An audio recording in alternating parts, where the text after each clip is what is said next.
بسم اللہ الرحمن الرحیم اللہم صلی علی محمد وعلی آل محمد کما صلیت علی ابراہیم وعلی آل ابراہیم انکا حمید مجید اللہم بارک علی محمد وعلی آل محمد کما بارکت علی ابراہیم وعلی آل ابراہیم انکا حمید مجید۔ السلام علیکم ورحمۃ اللہ وبرکاتہ۔ امید کرتی ہوں آپ سب خیریت سے ہوں گے، اور جو لوگ مصیبت میں، پریشانی میں، بیماری میں، جس حال میں بھی مصیبت میں ہیں، پھنسے ہوئی ہیں، ان کے لیے دعا گو ہوں اور دعا کرتی ہوں خصوصاً کہ اللہ تبارک و تعالیٰ ان کو اپنے سائے میں رکھے اور ان پہ کرم فرمائے، رحم فرمائے، آمین ثم آمین۔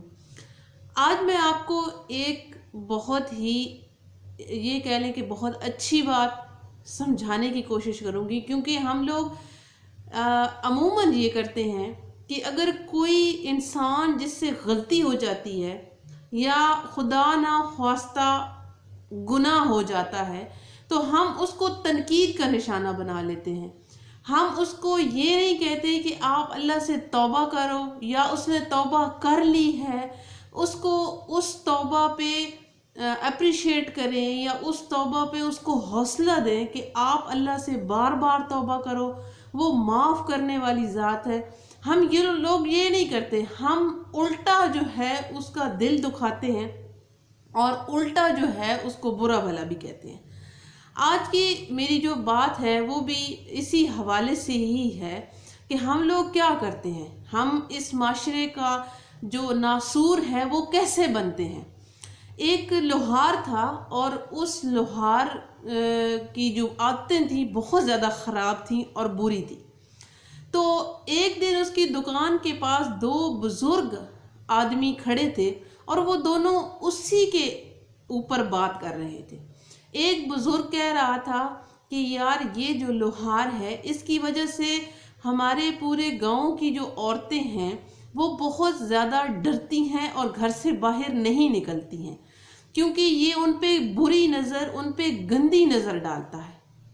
اب جو دوسرا بزرگ شخص تھا وہ کہتا ہے کہ یہ کبھی نہیں سدھرے گا، یہ کبھی نہیں ٹھیک ہوگا، لیکن ہاں اگر اس کے گھر میں اس کی اپنی بیٹی ہوگی نا تو پھر ہی جا کے یہ سدھر جائے گا انسان، پھر اس کو پتہ چلے گا کہ دوسروں کی بیٹیوں پہ، دوسروں کی عورتوں پہ بری نظر ڈالنے کا انجام کیا ہوتا ہے۔ اب وہ شخص یہ باتیں سن رہا تھا، جب اس نے یہ باتیں سنی تو اس کے دل میں بہت ندامت ہوئی اور وہ اس ندامت کو لے کے دکان بند کر کے ساتھ والی مسجد میں چلا گیا۔ وہاں جا کے وہ سجدے میں گر گیا اور زاروں قطار رونا شروع کر دیا اس نے، اور اپنے اللہ سے گڑ گڑا کے معافیاں مانگنے لگ گیا۔ اب اس کا دل اندر سے بالکل صاف ہو چکا تھا، کیونکہ اس نے اللہ تبارک و تعالیٰ کے گھر میں جا کے اللہ سے توبہ حاصل کر لی تھی۔ اب کیا ہوا کہ جب وہ اپنی دکان پہ آیا اور کام اس نے دوبارہ سے شروع کرنے کیا، لیکن یہ ہوا کہ اس کی جو دکان ہے، اس کا کام ہے، وہ دن پہ دن کم ہوتا گیا۔ ایسے کرتے کرتے اس کی دکان بالکل ہی یہ کہہ لیں کہ نہ ہونے کے برابر رہ۔ اب لوگوں نے اسے یہ کہنا شروع کر دیا کہ یہ جو نماز پڑھتا ہے، بار بار مسجد جاتا ہے، وہاں کا جو امام صاحب تھا وہ بھی دیکھتا ہے کہ یار ایک گناہ گار اتنا بندہ، اور اس طرح سے ایک دم سے اس نے نمازیں شروع کر دیں، اس نے عبادت شروع کر دی، ابھی وہ کوئی گندی حرکتیں بھی نہیں کرتا ہے، لیکن لوگوں کو یقین نہیں آ رہا تھا اس پہ۔ لوگ یہی کہہ رہے تھے کہ یہ جو اس کا کام بند ہو گیا ہے، یہ اللہ کا عذاب آیا ہے اس پہ۔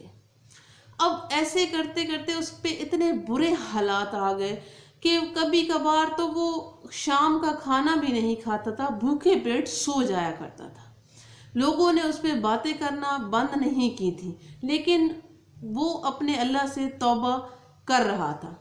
ایک دن کیا ہوا کہ ایک امام صاحب آ رہے تھے اور وہ گدھے کے اوپر بیٹھے ہوئے تھے، تو وہ بیٹھا ہوا تھا، اس کے پاس سے گزرتے ہیں اور وہ کہتے ہیں کہ تو بڑا گنہگار بندہ ہے، یہ جو تیرے حالات چل رہے ہیں یہ اللہ کی سزا ہے تیرے اوپر۔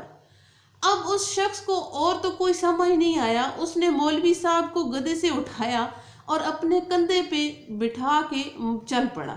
اب مولوی چیخنے چلانا شروع کر دیا۔ اس نے جا کے مولوی صاحب کو اپنی دکان میں لا کے ایک چارپائی پہ لٹا دیا۔ اب جب اس نے لٹایا تو مولوی بڑا پریشان ہوا کہ اب پتہ نہیں یہ میرے ساتھ کیا کرنے لگا ہے۔ اب اس نے ایک لوہا لیا اور لوہے کو آگ جلائی اور آگ میں جلنے کے لیے چھوڑ دیا۔ پھر اپنے ہتھوڑے کو گرم کیا اور اس لوہے سے زور زور سے ضربے لگانا شروع کر دی۔ یہ سارا منظر مولوی دیکھ رہا تھا۔ جب اس نے ضربے لگائیں تو تھوڑی ہی دیر میں دیکھتے ہی دیکھتے اس نے اس لوہے کو ایک خنجر بنا دیا، ایک بہت خوبصورت خنجر بنا دیا۔ پھر وہ خنجر اس مولوی کے پاس لے کے آیا۔ مولوی ڈر گیا تھا کہ ابھی یہ میرے ساتھ کیا کرنے لگا ہے، لیکن وہ آ کے بیٹھ گیا اور مولوی کو کہتا ہے کہ دیکھیں میں نے اللہ سے توبہ کر لی ہے، میں مانتا ہوں کہ میں بہت گناہ گار تھا، میں گناہ کرتا تھا، لیکن میں نے اللہ سے توبہ کی ہے، اور یہ جو لوہا ہے یہ جب میں اس کو آگ میں ڈالتا ہوں لوگ میرے پاس ایسے یہ ٹوٹا پھوٹا لے کے آتے ہیں، تو جب میں ان کو آگ میں ڈالتا ہوں پھر اپنے ہتھوڑے کو بھی گرم کرتا ہوں، پھر زور زور سے اس کے اوپر ضربے لگاتا ہوں، اگر تو وہ ہتھوڑے کی جو ضربے ہیں وہ برداشت کر لیتا ہے لوہا، تو پھر جا کے وہ ایک تلوار یا خنجر یا اس طرح کی کوئی شیپ اس میں آ جاتی ہے اور وہ اس بن جاتا ہے، ایک نکارا لوہا پھر ایک قیمتی چیز میں بن جاتا ہے۔ لیکن اس سے پہلے اس کو وہ لوہے کی ضربیں اور وہ آگ کی تپش میں جلنا پڑتا ہے۔ تو اللہ تبارک و تعالیٰ نے بھی مجھے ہی ایسے ہی کیا ہے، کیونکہ جو میرے پاس بیکار لوہا ہوتا ہے، جو لوہا آگ کی تپش برداشت نہیں کر سکتا یا پھر ہتھوڑے کی ضربیں برداشت نہیں کر سکتا، وہ نکارا ہوتا ہے، تو اس کو میں کوڑے کے ڈھیر میں پھینک دیتا ہوں۔ تو اب اللہ تبارک و تعالیٰ بھی مجھے بھی ایسے ہی کر رہا ہے، اور میں اب وہ ناکارہ چیز اب دیکھنا چاہتا ہوں کہ اللہ مجھے کہیں کوڑے کے ڈھیر میں نہ پھینک دے۔ میں اس چیز سے ڈر رہا ہوں۔ اگر تو اللہ مجھے ایک اچھا انسان بنا کے اور اسی طرح جو ہے اپنی زندگی میں آگے لے کے جائے تو اس کا بہت شکر ہے۔ اگر مجھے اللہ اسی طرح ناکارہ لوہا، جیسے میں سمجھ کے کوڑے میں ڈھیر میں وہ لوہا پھینک دیتا تھا، اگر مجھے اللہ نے ایسے پھینک دیا تو میں اس چیز سے بہت ڈر رہا ہوں، اور میں اپنے اللہ سے بار بار توبہ کر رہا ہوں، معافی کا طلبگار ہوں۔